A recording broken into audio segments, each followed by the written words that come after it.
Hello everyone. तो स्वागत है आप सब लोग का आज के एक नए वीडियो में। और प्यारे बच्चों, आज हम लोग पार्ट्स ऑफ स्पीच का अगला जो पार्ट है हमारा एडवर्ब, ये पढ़ने वाले हैं। एडवर्ब का हिंदी जो रूप होता है वो होता है क्रिया विशेषण। क्रिया विशेषण क्या होता है आप जरा ध्यान से देखिए। ये जो वर्ब है और विशेषण, इससे पहले मैंने एडजेक्टिव पढ़ाया हुआ था। तो जो एडजेक्टिव क्या था, एक नाउन और प्रोनाउन की विशेषता बता रहा था। क्या कर रहा था, एक नाउन और प्रोनाउन की क्वालिटी को रिप्रेजेंट करने वाला एडजेक्टिव था। लेकिन अब यहाँ पे क्या होगा, एक वर्ब की जो विशेषता बताएगा वही क्या होगा, हमारा एडवर्ब होगा। क्या होगा, एडवर्ब होगा। अर्थात वर्ब की विशेषता बताने वाले शब्दों को हम क्या बोलते हैं, क्रिया विशेषण कहते हैं। क्या कहते हैं, क्रिया विशेषण कहते हैं। जैसे adverb is a word which modifies all parts of speech except interjection. अब ये एडवर्ब क्या होता है, ये एडवर्ब जो होता है पार्ट्स ऑफ स्पीच के 8 पार्ट में सिर्फ इंटरजेक्शन को छोड़ करके सबको मॉडिफाइज करता है। ये इतना इंपॉर्टेंट होता है कि ये हर एक पार्ट को क्या करता है, अपने तरीके से हैंडल कर सकता है, केवल एक इंटरजेक्शन को छोड़ करके। ठीक है। अब एक चीज और हमेशा आप ध्यान रखेंगे कि एक एडजेक्टिव कभी भी क्या करता है, एक एडवर्ब की विशेषता नहीं बता सकता है। वो हमेशा नाउन और प्रोनाउन की विशेषता बताता है। अब चलिए आगे आते हैं। काइंड्स ऑफ एडवर्ब की जब हम बात करते हैं तो काइंड्स ऑफ एडवर्ब में सिंपल एडवर्ब, उसके बाद से रिलेटिव एडवर्ब, उसके बाद से इंट्रोगेटिव एडवर्ब, ये 3 प्रकार के मुख्यतः एडवर्ब होते हैं। क्या होते हैं, सिंपल एडवर्ब होता है, रिलेटिव एडवर्ब होता है और इंट्रोगेटिव एडवर्ब होता है। जिसमें सिंपल एडवर्ब के कुछ और भी पार्ट निकल के सामने आते हैं, जिसमें से पहला है एडवर्ब ऑफ मैनर, दूसरा है एडवर्ब ऑफ प्लेस, तीसरा है एडवर्ब ऑफ टाइम, चौथा है एडवर्ब ऑफ नंबर, पांचवा है एडवर्ब ऑफ डिग्री। ये 5 तरह के, ठीक है, जो सिंपल एडवर्ब के ही पार्ट हैं। बाकी ये रिलेटिव एडवर्ब और इंट्रोगेटिव एडवर्ब अलग अलग होता है। ठीक है। चलिए अब हम लोग को क्या करना था कि इसमें से जो पहला है हमारा एडवर्ब ऑफ मैनर, ये हमें पढ़ना है। एडवर्ब ऑफ मैनर क्या होता है, it is shows how an action is done, यानी कि यह हमें दिखाता है कि कोई काम कैसे हुआ है, यानी कि कैसे कोई काम हो रहा है। अब इसके बाद से यहाँ पे ध्यान से देखिए, नोट लिखा हुआ है कि जब किसी एडजेक्टिव में, ध्यान से सुनेंगे, एडजेक्टिव नाउन और प्रोनाउन की विशेषता बताने वाले शब्द, उसके अंत में यल वाई जोड़ा जाता है। क्या जोड़ा जाता है, यल वाई जोड़ा जाता है, तो वह adjective of manner, adverb of manner बन जाता है।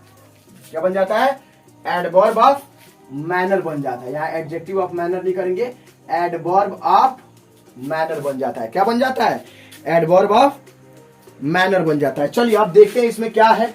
यहां पर एक और नोट है, इसको भी ध्यान से देख लीजिए आप लोग, कि जब क्रिया का रिस्पॉन्स यानी क्रिया का प्रति उत्तर, रिस्पॉन्स का मतलब प्रति उत्तर कैसे मिलता हो, यानी कि कोई काम वो कैसे कर रहा है, तो ऐसी स्थिति में एडवर्ब ऑफ मैनर होता है वहां। जैसे अगर हम ब्यूटीफुल में एल आई जोड़ दें, ब्यूटीफुली हो गया, सो में एल वाई जोड़े सोली हो गया, क्लियर में एल वाई जोड़े क्लियरली हो गया, फास्ट में एल वाई जोड़े फास्टली हो गया।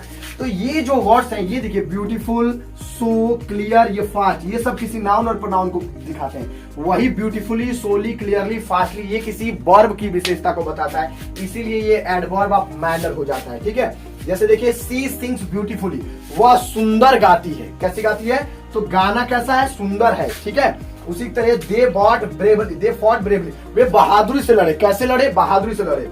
सी वॉक स्लोली, वह मतलब धीरे धीरे चली। कैसे चली, धीरे धीरे चली। ऐसे ही वॉक क्विकली, वह जल्दी जल्दी चला, so that you would not be late, ताकि उसे देर ना हो सके। तो जो भी है यहाँ वर्ब की विशेषता बताने वाले जो वर्ड्स हैं वही क्या होते हैं, आपके एडवर्ब होते हैं। क्या होते हैं, एडवर्ब होते हैं। जल्दी से इतना आप नोट करिए ताकि अगला रूल दिखा जाए। उम्मीद करते हैं कि आपको समझ में आ रहा होगा। जल्दी जल्दी नोट कीजिए, जल्दी नोट कीजिए। चलिए, तो हमारा दूसरा और अगला पार्ट जो है वो है एडवर्ब ऑफ प्लेस का। क्या है, एडवर्ब ऑफ प्लेस। अब इसमें क्या होता है, it is shows where any action is done. अभी इससे पहले क्या था, when any action is done, उसमें आ रहा था कैसे, और यहां आएगा कहां। यानी कि एडवर्ब ऑफ प्लेस में क्या पता चलता है कि कोई काम कहां घटित हुआ है, कहां। तो जब कोई सेंटेंस यानी क्रिया का रिस्पॉन्स कहां से प्रतीत होता हो, कहां से, तो वो वर्ड जो होते हैं वो क्या होते हैं, एडवर्ब ऑफ प्लेस के अंतर्गत आते हैं। अब देखिए एडवर्ब ऑफ प्लेस में कितने वर्ड आते हैं, जैसे where, there, somewhere, nowhere, everywhere, anywhere, far away, ये सब के सब एडवर्ब ऑफ क्या है, प्लेस है। ये वर्ड्स काफी इंपॉर्टेंट है, हमेशा एग्जाम में पूछे जाते हैं कि एडवर्ब ऑफ प्लेस के कुछ एग्जांपल बताइए। तो आप ये वर्ड्स याद रखेंगे, where, there, somewhere, nowhere, everywhere, anywhere, far away, इन सबको हम क्या बोलते हैं, एडवर्ब ऑफ प्लेस बोलते हैं। अब जैसे देखिए, गॉड इज एवरीवेयर। अब यहाँ एवरीवेयर को हम ओमनी प्रेजेंट, भगवान क्या है, सर्वव्यापी है, हर जगह है। तो ओमनी प्रेजेंट को हम सर्वव्यापी कहते हैं, भगवान सब जगह है। ये क्या है, ये है एडवर्ब ऑफ प्लेस। वैसे ही सी लिव्स फार अवे, वो हमसे दूर रहती है, फार अवे, तो ये क्या है आपका एडवर्ब ऑफ प्लेस है। वैसे ही गो देयर, वहां जाओ, तो वहां क्या है, एडवर्ब ऑफ प्लेस है। वैसे ही कम हियर, यहाँ क्या है, ये क्या है, एडवर्ब ऑफ प्लेस। अब एक चीज और आपको ध्यान रखिएगा, ये काफी इंपॉर्टेंट है। ये जो छोटे छोटे आपको नोट्स लिखवाए जा रहे हैं, इसका बारीकी से आप नोट्स बनाइएगा, क्योंकि ये बहुत इंपॉर्टेंट है। ऐसी ही चीजें एग्जाम में अधिकांशतः पूछी जाती हैं। आप हमेशा याद रखिएगा कि आप जिन चीजों को नजरअंदाज करते हैं, वही चीजें अक्सर एग्जाम में आ जाती हैं। इंसान क्या करता है, बहुत ही ज्यादा कि वो जिस चीज को फॉलो करता है वो चीज उससे दूर भागती है, लेकिन जितना ही जिस चीज को इग्नोर करता है वो चीज उतना ही उसके करीब आती जाती है। जैसे हम क्या करते हैं, ये नोट्स जो है जिसको हम छोड़ देते हैं, यही हमारे करीब आ जाता है। जैसे सोचिए कि जब कभी कभी, यानी कि जब कभी up, in, on, inside, outside, above, out, ध्यान रखिए, जब up, in, on, inside, outside, above, out के बाद कोई नाउन या प्रोनाउन ना आया हो, क्या ना आया हो, नाउन या प्रोनाउन ना आया हो, तो ऐसी स्थिति में उन्हें भी हम एडवर्ब ऑफ प्लेस ही कहते हैं। क्या कहते हैं, एडवर्ब ऑफ प्लेस ही कहते हैं। जैसे कम इन, अब यहाँ पे इन आप प्रीपोजिशन नहीं कहेंगे, ध्यान रखिएगा, क्योंकि इन क्या है, एक प्रीपोजिशनल वर्ड है, लेकिन हम यहाँ प्रीपोजिशनल वर्ड नहीं कहेंगे। यहाँ पे क्या हो जाएगा, एडवर्ब ऑफ प्लेस होगा, क्योंकि इसके बाद कोई नाउन और प्रोनाउन तो आया नहीं, ठीक ना। वैसे ही लेट अस मूव ऑन, अब यहाँ पे ऑन जो है इसको हम कभी भी प्रीपोजिशन नहीं कहेंगे, ठीक ना, ध्यान रखिएगा, ये एडवर्ब ऑफ प्लेस हो जाएगा। वैसे ही गो आउट, आउट को कभी हम प्रीपोजिशन नहीं बोलेंगे, हमेशा एडवर्ब ऑफ प्लेस बोलेंगे। वैसे ही सी लिव्स अप, ये क्या हो जाएगा, एडवर्ब ऑफ प्लेस हो जाएगा। जल्दी से नोट करिए, अगले की तरफ बढ़ा जाए, जल्दी नोट कीजिए, जल्दी नोट कीजिए। आप चाहे तो इसका स्क्रीनशॉट भी ले सकते हैं। आप हर तरीके से जब इसको पढ़ेंगे, आप इस पर अपना जो भी है कॉन्सेप्ट क्लियर करते जाएंगे, तो ये सारी चीजें धीरे धीरे आसान होती जाएंगी, और डेफिनेटली एमएस क्लासेस आपकी हर तरीके से मदद करने के लिए तत्पर रहेगा। जल्दी से नोट कीजिए, जल्दी नोट कीजिए, अगले की तरफ बढ़ा जाए, जल्दी नोट कीजिए। चलिए आगे बढ़ते हैं। तो हमारा अगला जो पार्ट है वो है एडवर्ब ऑफ टाइम का। क्या है, adverb of time. It shows when any action is happened. अब ध्यान से सुनिए, अब तक था हाउ, उसके बाद से हुआ वेयर, अब आएगा व्हेन, यानी कि जब क्रिया का रिस्पॉन्स ये मिले कि कहां पर कोई काम किया जा रहा है या कोई काम कहां पर कंप्लीट किया गया है, तो उस स्थिति में वहां पे एडवर्ब ऑफ टाइम होता है। अब एडवर्ब ऑफ टाइम के लिए जो वर्ड्स हैं, यानी एडवर्ब ऑफ टाइम के लिए जो वर्ड्स बनाए गए हैं, जैसे today, tomorrow, just, now, then, soon, immediately, last और एस्टरडे, ये सभी के सभी वर्ड्स क्या होते हैं, ये एडवर्ब ऑफ टाइम रिप्रेजेंट करते हैं। क्या करते हैं, एडवर्ब ऑफ टाइम। हमेशा याद रखिएगा, today, tomorrow, just, now, then, soon, immediately, last, yesterday, ये सभी के सभी सेंटेंस में अगर कहीं भी आपको दिखते हो तो उस पर सीधे लिख दीजिए क्या, एडवर्ब ऑफ टाइम। जैसे एग्जांपल में हम लोग देख लेते हैं, I will meet you tomorrow. अब यहाँ सेंटेंस में टुमारो आया, यहाँ एडवर्ब ऑफ टाइम है। ही है जस्ट आया ना, फिनिश्ड इज वर्क, ये एडवर्ब ऑफ टाइम है। सी मेट मी स्टडी आया, ये क्या है, एडवर्ब ऑफ टाइम है।